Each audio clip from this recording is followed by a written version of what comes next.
Selamat pagi saudara-saudara yang dikasih Kristus, jumpa lagi dalam renungan pada pagi hari ini. Namun sebelumnya kita bersatu dalam doa. Damai sejahtera Allah yang melampaui segala akal, itulah yang akan memelihara hati dan pikiran saudara-saudara dalam Yesus Kristus Tuhan kita. Amin.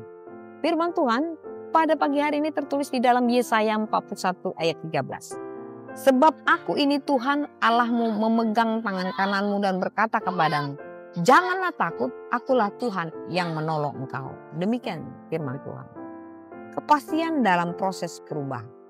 Saudara-saudara, dalam Yesaya 41 ayat 10-13, Tuhan menghibur umatnya yang sedang dalam ketakutan dan ketidakpastian. Ayat 13 secara khusus menegaskan bahwa Allah sendiri yang memegang tangan kita dan berjanji untuk menolong. Ini menjadi dasar yang kuat ketika kita ingin memperbaiki langkah kehidupan kita, langkah dan perbuatan kita. Kita tidak melakukannya sendirian, tetapi Tuhan yang berkuasa memimpin dan menopang kita.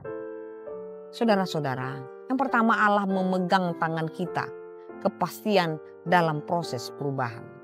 Sebab aku ini Tuhan Allahmu yang memegang tangan kananmu.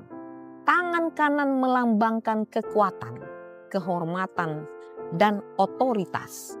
Mazmur 73 ayat 23. Allah tidak hanya memerintahkan kita untuk berubah, tetapi Ia sendiri menggenggam kita, menggenggam tangan kita dalam proses itu.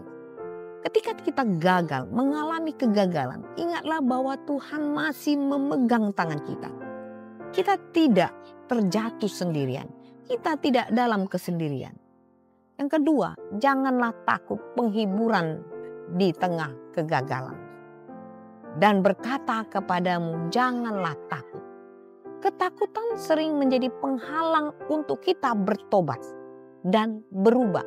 Misalnya, takut tidak sanggup, takut tidak mampu, takut dihakimi. Tuhan tahu kelemahan kita, tetapi Ia mengingatkan bahwa Allah lebih besar daripada ketakutan kita. 1 Yohanes 4 ayat 18. Alihkan fokus dari ketakutan kita akan kegagalan kepada janji Tuhan yang setia menyertai kita. Yang ketiga, akulah yang menolong engkau, kekuatan untuk hidup baru. Akulah yang menolong engkau. Pertobatan dan perubahan hidup bukan hasil usaha kita, tetapi karena pertolongan Tuhan. Filipi 2 ayat 13. Kata aku dalam hal ini, dalam bahasa Ibrani, Anochi, menekankan pribadi Allah sendiri yang bertindak, bukan sekadar kuasa abstrak. Mintalah pertolongan Tuhan setiap hari, bukan mengandalkan tekad sendiri. Saudara-saudara, akuilah area yang perlu diperbaiki, misalnya sikap, perkataan, kebiasaan buruk. Pegang janji Tuhan.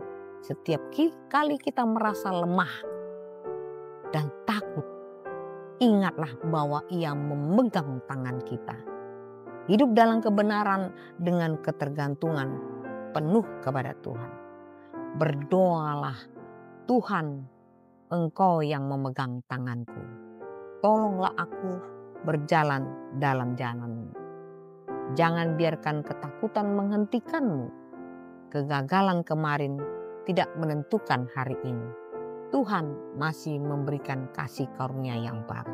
Dan itu terus menerus. Allah tidak hanya menuntut perubahan dari kita, tetapi Ia sendiri yang memegang tangan kita, menghibur ketakutan kita, dan memberi kekuatan kepada kita. Selamat beraktivitas. Tuhan Yesus memberkati. Amin.